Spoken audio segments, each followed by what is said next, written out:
Hello and welcome to today's episode of the Jacksonville Jaguars Insider Podcast. My name is John Shipley.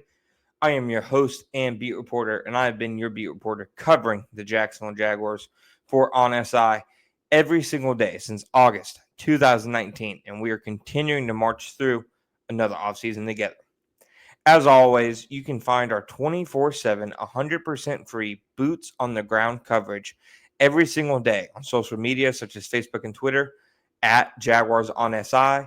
You can also find us at www.si.com/NFL/Jaguars. Welcome to today's episode of the Jacksonville Jaguars Insider Podcast. And the Jaguars very easily gave us a topic for today. The Jaguars moved quickly, acted swiftly to add to their roster following the 2025 NFL Draft. The Jaguars officially signed defensive end Emmanuel Ogbah on Sunday, first day after the draft. The Jaguars, to me, regardless of how you even see Ogbah as a player, and we'll get into that obviously, I think this is a smart move for the Jaguars for a number of reasons. It shows a team that had a plan and a conviction to do something. They went into the draft knowing that they needed to add to the defensive end position. Just because the Jaguars didn't draft maybe a true edge, or because the first guy they drafted who could potentially be a option at the spot didn't come until the 6th round, don't confuse that with the Jaguars thinking it wasn't a need. They absolutely thought it was a need. But just because of how things fell for that board at certain picks, there wasn't a great avenue to add to that need. They obviously went, they picked number 2 and didn't pick again until number 88. A lot of picks went off the board in that time. They picked twice early in the 4th round and then missed out in the rest of the 4th round and the 5th round. A lot of edges came off the board at that point. So it makes sense to an extent, why the edge rusher pick didn't happen. They obviously wanted to add to it. They were definitely sniffing around on a position a lot pre-draft, but the board and the draft fell how they fell. Now, with that in mind, I think ensuring the very next day after the draft, fewer than 24 hours since the draft ended, ensuring that the need is still filled, I think, is just smart process, good execution by the Jaguars and general manager James Gladstone.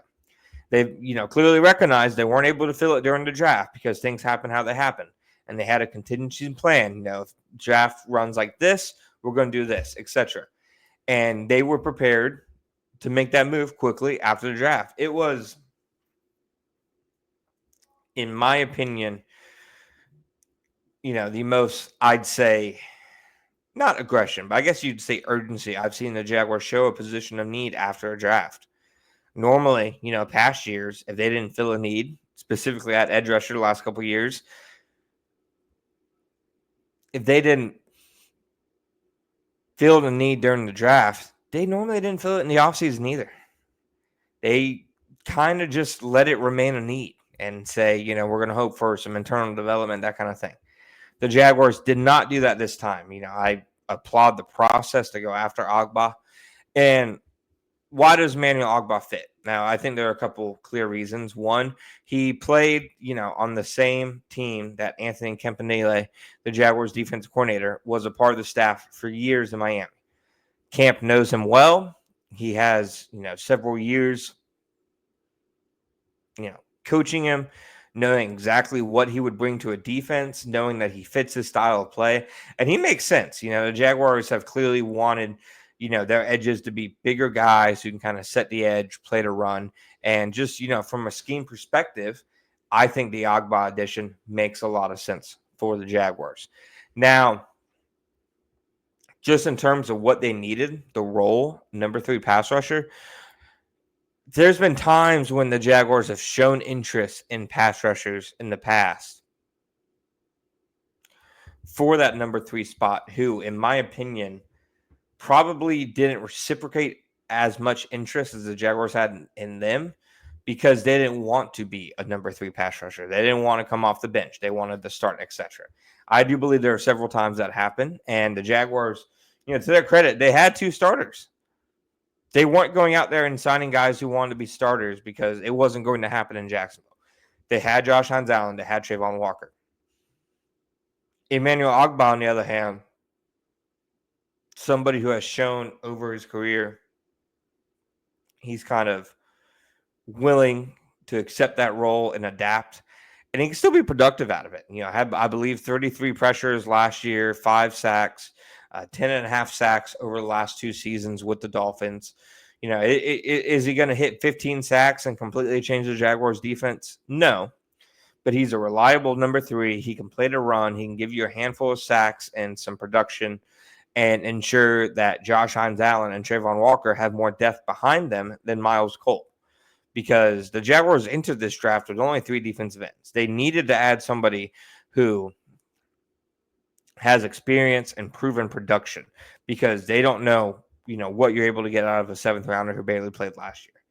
So I think Ogbah is a very natural fit for the Jaguars defense. I think that, it's smart of them to finally add a veteran in that number 3 role. I think the big disconnect was so many times, people have been begging for the Jaguars to add a 3rd edge for 3 off seasons now. And I think a big disconnect with that, kind of clamoring and with how the last regime kind of operated was just because people are asking for a 3rd edge doesn't mean they're asking for like a 3rd Pro Bowl level player.